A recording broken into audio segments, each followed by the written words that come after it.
Naiiba, natatangi at may sariling pananaw sa daigdig at sa sining ang dulog na klasisismo. Umusbong at lumaganap sa Grisya bago pa man isinilang si Kristo.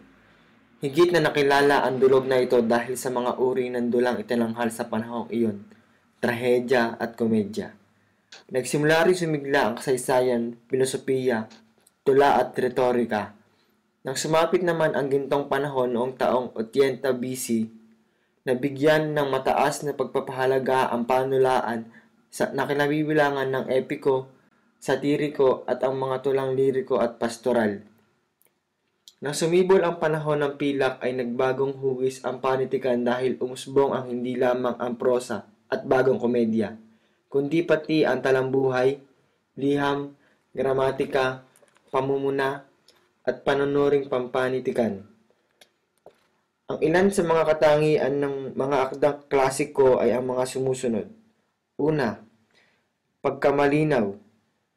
Pangalawa, pagkamarangal. Pangatlo, pagkapayak. Pang-apat, pagkamatimpi. Panglima, pagkaobjektibo. Pang-anim, pagkakasunod-sunod. At ang pampito, pagkakaroon ng hangganan.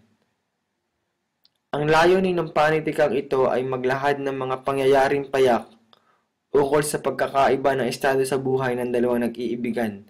Karaniwan ang daloy ng mga pangyayari, matipid at piling-pili ang paggamit ng salita at laging natatapos ng may kaayusan. Created using Powtoon.